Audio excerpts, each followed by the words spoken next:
today, as you can see by the title, we're just doing a wig install of this wig unit. This is a NAOMI unit from Cvinci.com, which is my company. This unit is about 26 inches. My wigs usually come a little longer than the length specified. And then I dyed it jet black, and then I just did a blunt cut at the ends. Its wig is 150 density, and I think that's all y'all need to know about this wig. But without further ado, let's just jump right into the video. I already have my bald cap and everything on, and so right now I'm really just fitting and adjusting my wig before I glue it, just to see like exactly where I want everything to go. So you see me kind of play around with this for a little minute. Also, let me put this here. Obviously, this unit has already been worn, so this is the reinstall. And I just go around and just make sure like that this is where I want everything to be placed. I know I'm not the only one that has that tan line from wearing frontals. So here, I kind of use the wig that I placed down as a guide to where I want to glue it, even though I usually glue the same places every time. And then I just do dots around the perimeter of the cap. I really put it mostly on the cap and then bring it down just a little bit further, just because I never like for my wigs to be too far down on my head. You can see here I was kind of confused about where the cap ended and my skin started, so I just kind of figured it out. And then I went around to the other side and just, like I said, small little dots. And I usually do about 3 to 4 layers of glue for my unit. And then I took the end of my rat tail comb, and then I smooth it out, let it dry clear, and then add another layer. As you can see, I do very small strokes. This is just to get it nice and even, and so that it won't be, clumped up in too many areas. You know, if you don't spread it out all the way, then some areas will stay white and they won't dry clear. So this is all that I'm doing. And like I said, 3 to 4 layers of glue. So now you see me about to pull the frontal down into the glue. I always start with the middle, always, and I literally bring it to the very edge of where the glue is. Once that's secured, then it's very easy to go ahead and lay down the rest of the wig, which is what you see me doing now. And then I lightly tap it with my fingers. Your hands hold oils and whatnot, and so I always try to lightly tap with my fingers just to make sure that I don't transfer oil onto the lace and into the glue, which will cause it to turn white, which is what we don't want. I saw a TikTok. I know y'all know the girl's name on TikTok, who's always like really funny in her voiceovers. I was like, what it do, bitches? Her. So yes, this week I was pulling and tugging just to make sure that I get it exactly where I want it. Never be scared to pull on the frontal. It will stretch, I promise. Just don't rip it. So there we are with that.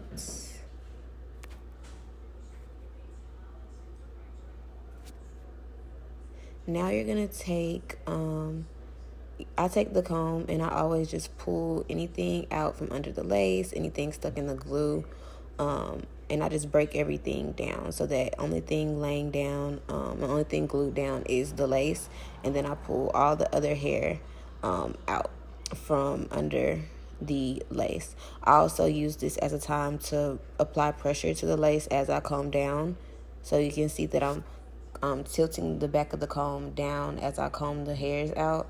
And that's just to apply extra pressure and security to the lace and the glue.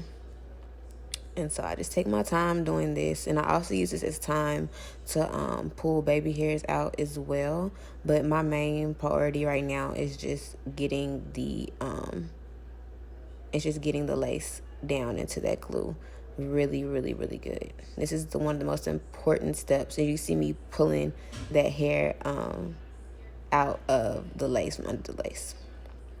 So now what I'm doing is I'm taking a little bit of that Ghostbond and I'm putting it on the ends of the rat tail comb, and I just put it under all the sections that didn't really get the glue caught underneath.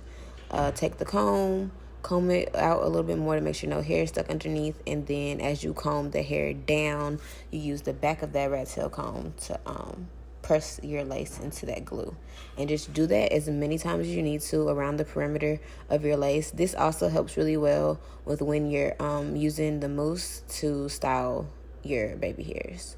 So now, right now, as you can see, I'm literally just taking my blow dryer and blow drying the wet hair. There's a step that was missed. I used the Ebin spray, which a picture will pop up, to secure my lace even more before tying it down with the elastic band, and I just sprayed around the perimeter of my lace. So now you see me taking the elastic band off.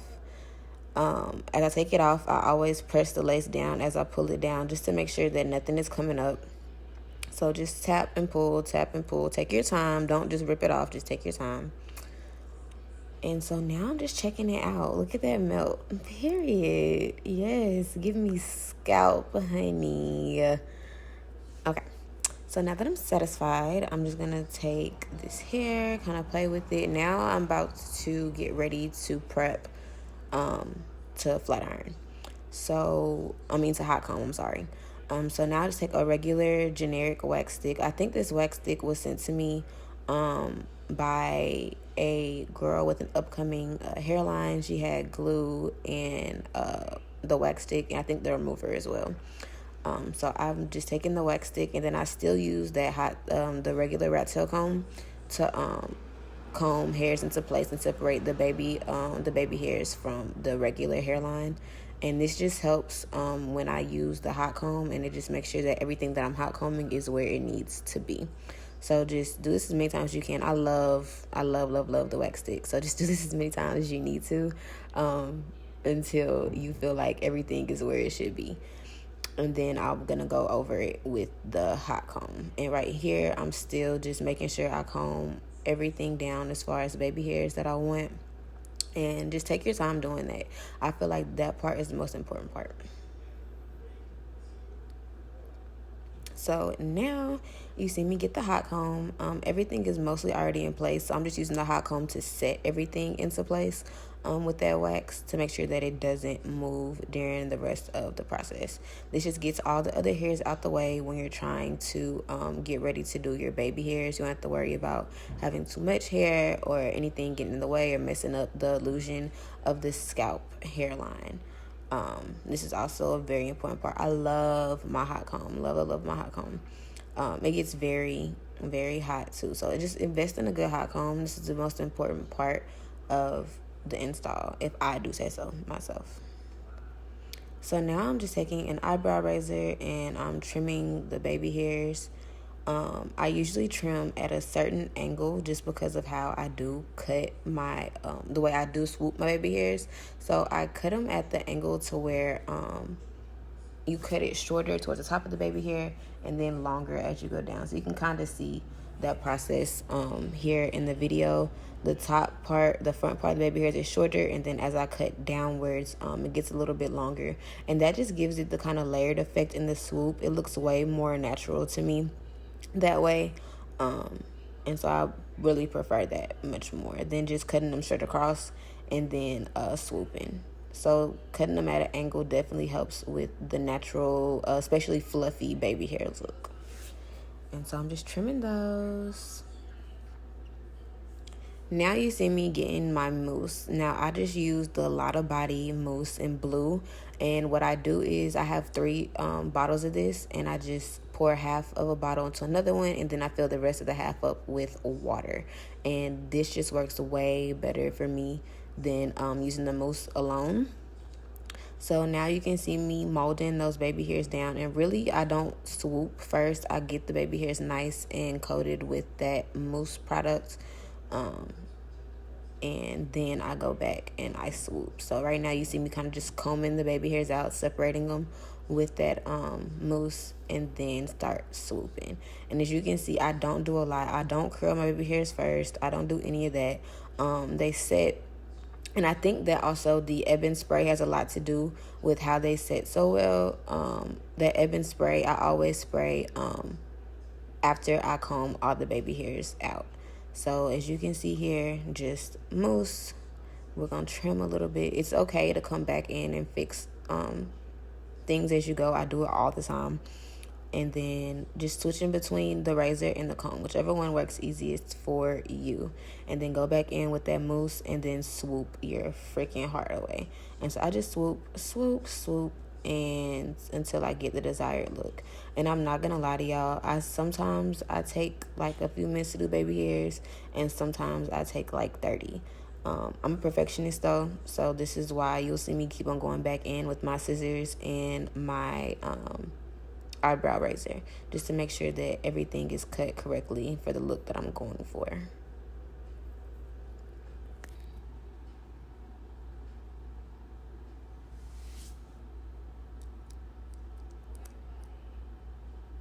So now that that's done, you'll see the final result from the baby hairs and me checking on my dog.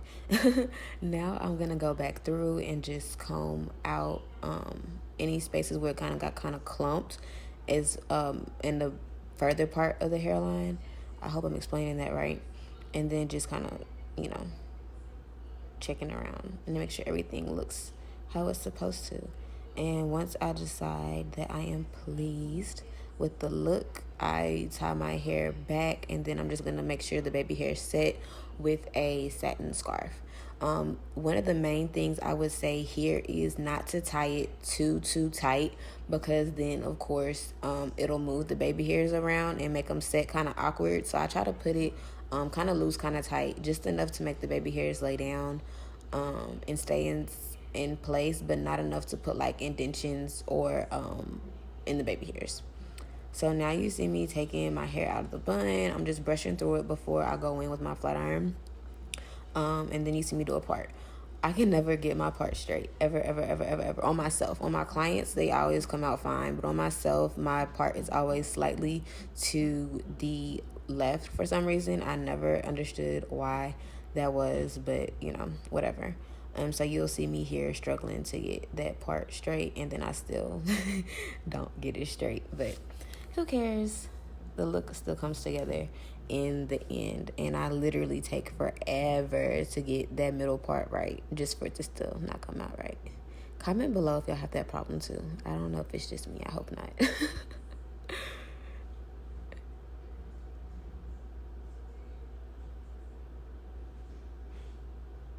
And you can see here, there is a little bit of over processing on the hair. And we'll go back in and we'll fix that later. I don't know if I have a clip, but if I don't, then when it pops up, then I'll just tell y'all what I did and what products to use. So now I'm going in with my hot comb, and that's just to set the part in the middle. And then I do hot comb the hair all the way down. When I do hot comb down, I do try to get as much of the hair as possible and get down deep into the frontal as much as possible, because I want all the hairs, even underneath that first part, to be flat. So you'll see me kind of get close to my ear and get really down in that frontal to get the whole frontal flat and not just the top, because I noticed that you can get the top of the frontal flat, but any of the layers kind of, further down, closer to the ear, and around further of the hairline, can still make it look like it's not flat at all. So now you see me get my my Conair Rainbow Titanium 1 3/4 inch flat iron with just a regular rat tail comb, and flat iron my hair. This flat iron literally only needs one pass. I always use it on the highest setting whenever I'm doing like a fresh flat iron on my hair, but whenever I'm flat ironing it after I've already styled it the very first time, I tend to turn the heat down just so that I don't burn the hair and then cause split ends and whatnot, which makes the wig not last as long.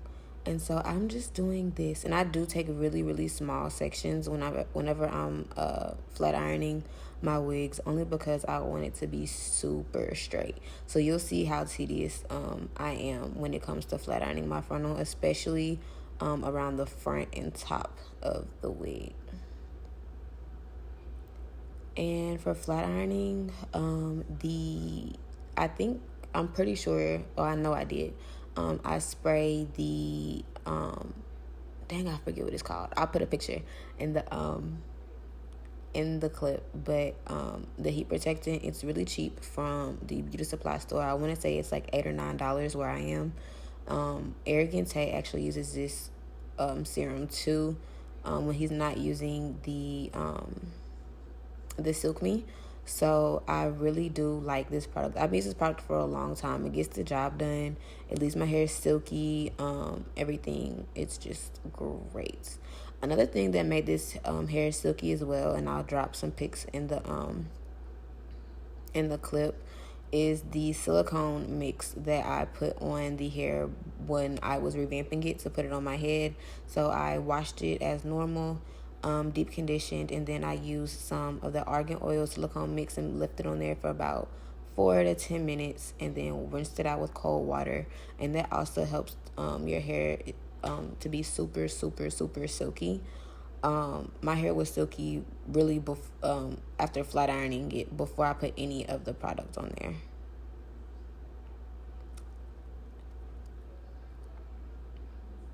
Okay, so this is the final look, and you'll see the frontal is melted. The hair is flat. The hairline looks oh so natural, and we just love everything about it. It's just so cute, and the jet black is always popping. So yes, this is the NAOMI unit from thevincivault.com. You can use discount code XOVinci for money off of your purchase. And this is just what it do. It is so cute. Period. So this is a quick little tutorial. I hope that you all enjoyed. Shop with me. Let me know any other videos you'll want in the future. And thank you so much for watching.